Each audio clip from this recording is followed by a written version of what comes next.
Unlocking Your World of Creativity with best-selling author and brand innovator, Mark Stinson.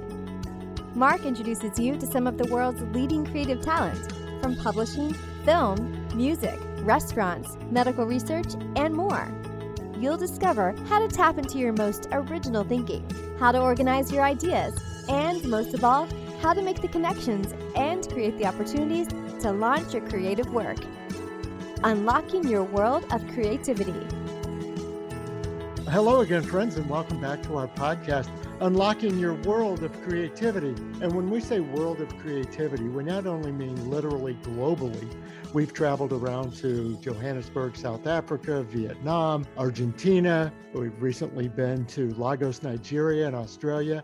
Today we're traveling to Toronto, but we also mean a world of creativity in all the directions of our creative pursuits. And we're so happy today to have one of those guests that has a multitude of creative interests and talents and pursuits, and we can't wait to hear from her about what she's working on these days. Welcome, Vanessa Ferlaino. Vanessa, how are you? I'm great. Thank you so much for having me. Vanessa is the author of a new book called Human, but I first met Vanessa when she was working as an executive at a venture startup and commercialization company. She's done gene therapy. She's done investments and portfolios for med tech companies. And your degree is in like cell biology and the science field. And so to think that you've written this book now, and I think to start there, how does Human fit in with all those scientific pursuits? On a technical level, it really doesn't. I think regardless of whatever profession you're in, there's always a part of us, that human piece of us that we're always hopefully trying to explore. And so that's what Human is really all about, is taking all of those combined experiences and exploring who we are as a person underneath all of these things and these things that we've done. Who is it that we are? Who am I actually being? And that's what Human is all about.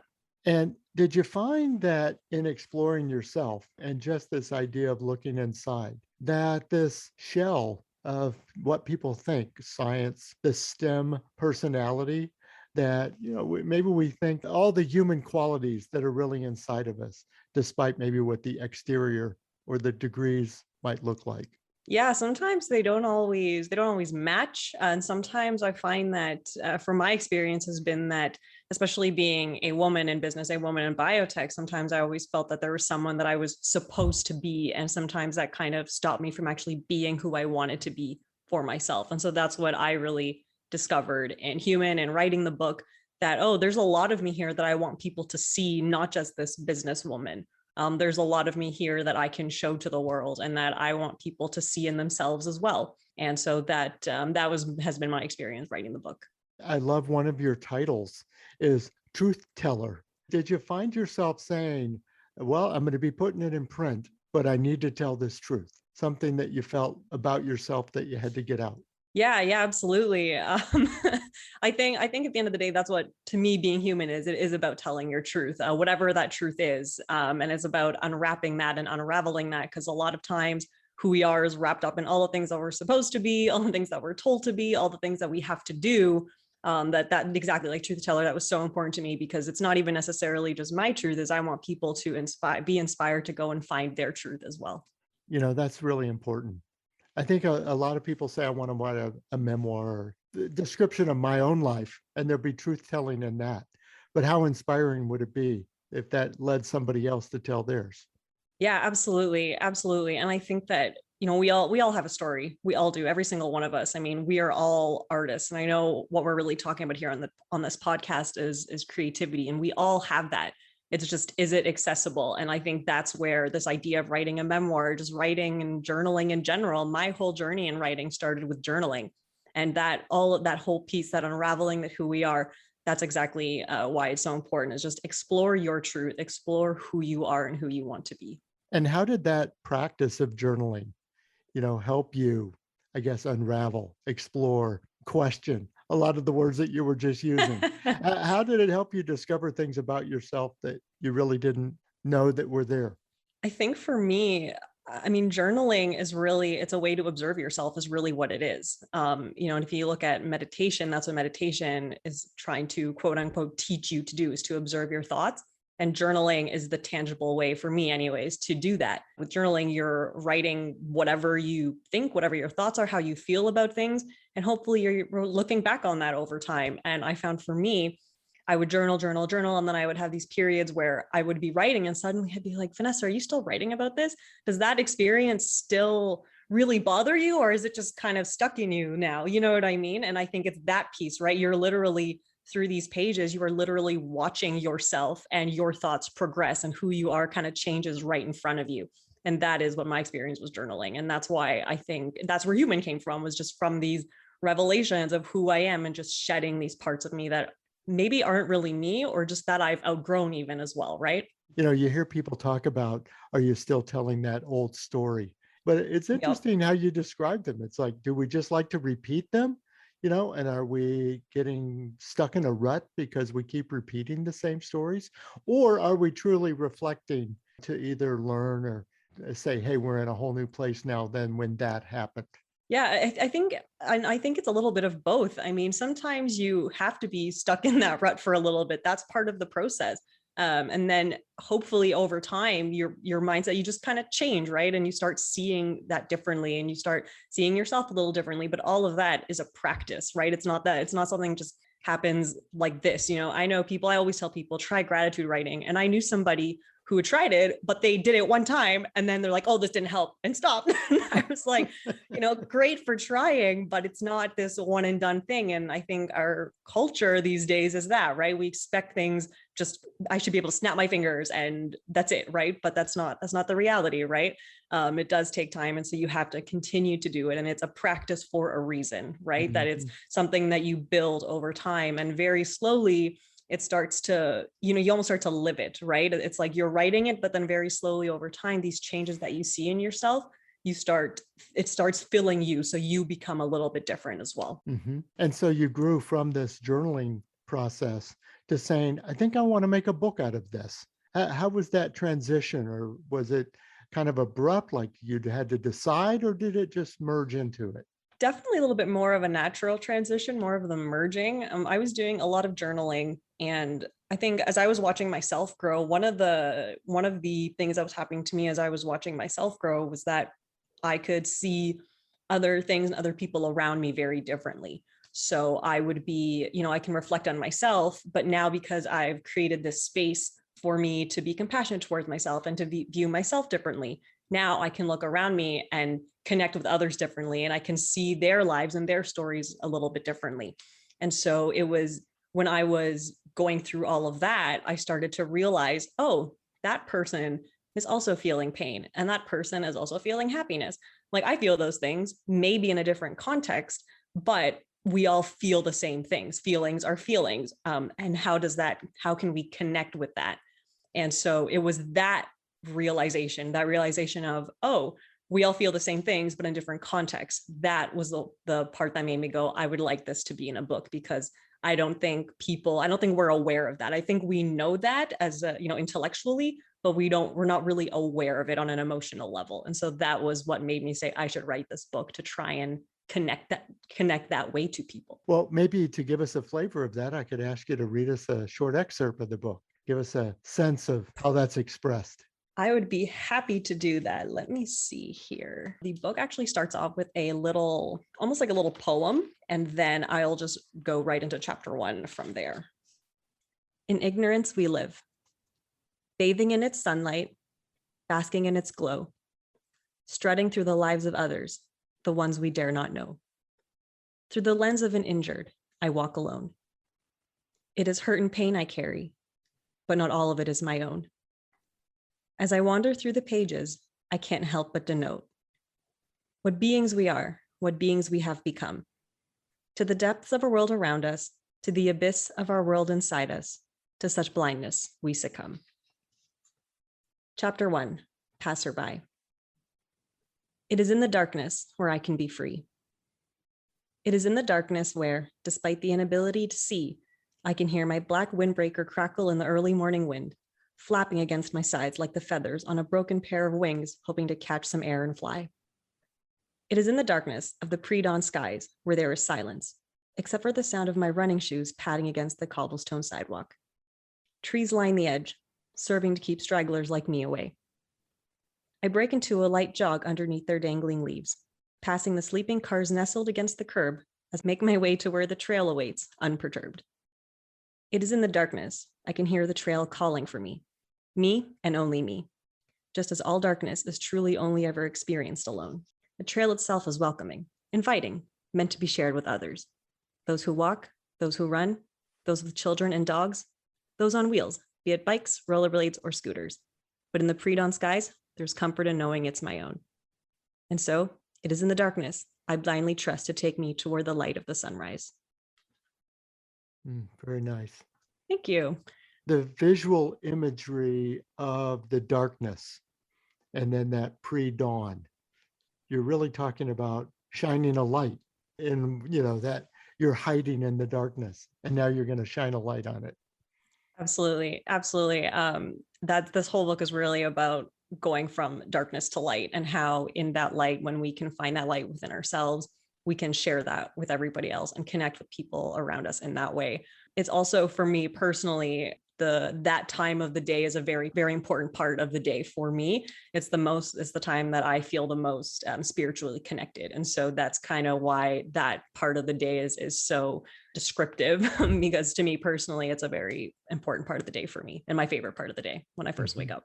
And what are some of those dark moments? Or are you just feeling that, hey, it's time to reveal something? Or are you talking about some of the dark moments of life? Probably the darker moments of life. I think in a short period of time, there was a lot of things that I was trying to process. I lost my father to brain cancer. I've had some pretty unhealthy relationships. My sister, she was in a car accident. She was in a coma for a couple of weeks. It's really what this book is taking some of these experiences and exploring some of those experiences through interactions with others. And then how is it that we can find that light in ourselves, give ourselves compassion, and give that back to everyone around us. I was struck by that part of your life story. I also lost my dad to brain cancer at the age of 49. And Wow. I thought, here we are, parallel universes have collided under the heading of a podcast. But, two friends saying, wow, I experienced that in my mid 20s, young 20s, you're young. But that story stays with me. And I'm trying to reconcile that to what you were talking about, these old stories. And oftentimes I've reflected back, what was I doing then, or what would I have said now, and that sort of thing. And it does become part of your story, doesn't it?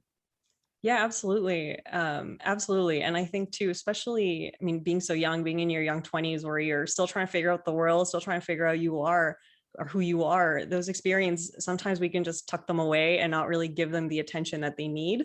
And so, again, that was where a lot of this book came from, is like, okay, let me turn my attention to some of these things that I may have ignored because I didn't know how to deal with it at the time. And now I need to give myself to these experiences that I just, tucked away. Well, and you also want to help other people tell their stories. I think about your Vienna Studios. What are some of the plans you have for that to help other people express their own stories? Yeah, absolutely. I think with Vienna Studios, it was, I created the company to publish my book. But one of the things that I want to do in the long term, whether it's publishing my own works, but I'm interested in, potentially branching off into film and being able to tell stories that I think are just hidden. I think right now, especially in film and in books, there's a certain way that everyone's always telling stories. And sometimes all our stories are kind of told the same way. And I think it's a great way for people to connect with each other. But I think that sometimes that humanity piece is kind of missing. And that's what I would like to do with Vienna, is tell those types of stories that really, really embrace that humanity part in all of us. Well, I don't think in a creative podcast like ours, I have to ask the root of the name Vienna Studios. Why Vienna? Absolutely. So one of my favorite songs and what I've dubbed my life theme song is Billy Joel's song, Vienna, right from the opening line of "Slow down, you crazy child. You're so ambitious for a juvenile." I swear it was like Billy Joel. It was like he knew me. But I want you to imagine right now, Vanessa, that song is playing because I plan to insert it right here. Oh, really? I love it. Because Vienna waits for you. Oh, it's such a great song. Slow down, you crazy child. You're so ambitious for a juvenile. But then if you're so smart, tell me, why are you still so afraid? Where's the fire? What's the hurry about? You better cool it off before you burn it out. You got so much to do and only so many hours in a day. Hey, but you know that when the truth is told, that you can get what you want or you can just get old. You're gonna kick off before you even get halfway through. Ooh, when will you realize Vienna waits for you? That's where the title came from, was that song, because I actually have it tattooed on my wrist, just the word Vienna, because what I understand of what he wrote of the song was that it's really about how, and my interpretation of it is that it's just Vienna waits for you is like all that you want and all that you could have is right here for you, right? You have to just, go and get it. But, there's that whole, we're not in a rush to get it, that slow and steady roll. Let's just be on our way to get it. There's no rush to it, right? And so that's why I named it Vienna Studios. Well, and not to be that baby boomer talking down to you, but where did you find a Billy Joel album and the deep cut called Vienna? I don't even know. Like, I've known that song for a very long time. I have no idea where. I don't know how I know the song. I'm sure it must have just played at my house at some point when I was a child. I have no idea, but yeah. That's fantastic, because that's not a top 40. You're not going to hear that on your oldies station every day. It should be. It's a top 40 on my station. There you go. And all our podcast listeners now are rushing to iTunes to download it right now. You're welcome, Billy Joel. Thank You're you, welcome. Billy. Yeah, thank you, Vanessa. You'll get the check. Yeah. Oh, very good. Well, Vanessa, what a great conversation about this book. What else are you working on? You've got so many creative pursuits. Oh, yes. Let me see here. So I've got the book, then there's, ebook is coming out shortly. The audiobook will also be released in probably a month or two. Spanish translations are done, so that will be happening. I do have 3 other books as well that are completing the final editing round. So those will be set to release sometime next year. And then a couple other writing projects happening in the background. So we'll see where those go. Exciting. And it seems like the energy behind your writing. I mean, if you already have 3 other books in the works, at various stages, of course, but you feel like that this writing thing is medium you want to continue to work in? Yeah, absolutely. Absolutely. And I also do dabble in music as well. So I do have a piece that I wrote for the book that I'll also be releasing at some point. So yes, lots of creativity happening. And it just, when you create the space to be who you need to be for yourself, you have the space to do all these things and create these things for everybody else. I love that. Well, where can we connect with you and learn more about you and your work? Yeah, absolutely. You can find me on Instagram and Facebook. And then I do have my website, which will, direct you to the Amazon channels. And I know that the book's also available in select Indigo locations as well. So slowly rolling out. Very good. We'll put links to all those in the show notes so folks can find them. Well, before we close, Vanessa, I was curious, part of your story of being human is also your own multicultural background and family history and so forth. How does that play? And I guess the context of some of the social issues that we're all talking about and facing right now to address, overcome on a one-to-one level, let alone society level. How has that played into your human story? Yeah, absolutely. I mean, I think that for myself, so yeah, I grew up half Mexican, half Italian, but I'm born in Canada, but my cultural makeup is Mexican and Italian. And so I think that if you're not, I think community is very important. And so sometimes if your roots are taken out of that community, there are things that are taken out of context. There are things that, there are some things I never understood about the about, some of the events and everything that used to happen around me, sometimes I couldn't really relate. And, it's not because I didn't want to, but I just couldn't relate. And I think vice versa. And so I think a lot of times for me, that when I was going through this whole journey, for me, I realized that I felt very suppressed. And I'm not trying to suggest that that's anyone's fault around me. It was just my feeling, right? That there were parts of me I felt that I had to suppress and not even explore, even my voice and who I am. That was just kind of, again, as we mentioned earlier with the loss of my father, right, kind of tucked away. And so I think that that's really what it comes down to is, again, not just on the society level, but on the individual level, it's a really big piece of us that we do need to explore to figure out, because it's part of our identity, and it can feel like identity loss, and it can feel like you've been suppressed if you don't explore that piece of yourself. And so that's what I've had to do, and I'm still doing it myself. And is that the kind of advice, and we don't dispense advice on this show for sure. However, we try to inspire creative people who do want to, express themselves in different ways. And some people say, hey, I have a corporate job 9 to 5, but I've always wanted to do this music or this film or this sculpting, whatever it is that they want to express. Is that what you are encouraging them to do? Yeah, absolutely. Explore who you are. And a lot of times that does just come back to your roots. Who are you? Where did you come from? That's a huge part of the exploration. But you also have to make space for that exploration. And that's where things like journaling come into play, because it allows you to almost to not get rid of it, but to just, so it's not sitting in your body taking up space, right? You let it come out and you can observe it on the pages in front of you, but you're creating space for that exploration and for whatever you want your creativity to create. Yes. Well, great. Well, thanks for sharing your story with us, and congratulations on the book and all the other ventures to come. Thank you so much. I really appreciate it. Yeah. And listeners, I think to be inspired by what Vanessa's been talking about, you've got your idea, tell your story, move beyond your old stories. Let's move into some new stories as well and make those human connections. And I think that's what you've been encouraging us to do, Vanessa. And we really appreciate you coming on. Absolutely. Thank you so much. Yeah, and be on the lookout for this book. Pick it up, have a good read of it, but also look forward to your new creative projects to come. And listeners, come back again. We're going to continue our around the world journeys. We're going to go to places all over the world to talk to creative people like Vanessa, who have been inspired with new ideas, but then they've moved them forward, organized them, made the connections, got the confidence to launch their work out into the world. And that's what we're all about on this podcast. So until next time, I'm Mark Stinson, and we're unlocking your world of creativity. We'll see you soon. Unlocking Your World of Creativity with best-selling author and brand innovator Mark Stinson.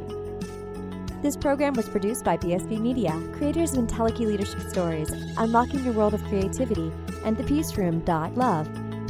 We've created a special offer just for listeners of the podcast. You can get the book, A World of Creativity, for a special price of $5.98 for paperback, and the Kindle version is only 99 cents. Go to mark-stinson.com to take advantage of this special offer. Our podcast is supported by Adobe and the Adobe Creative Cloud, the world's best creative app and services, so you can make almost anything you can imagine wherever you're inspired.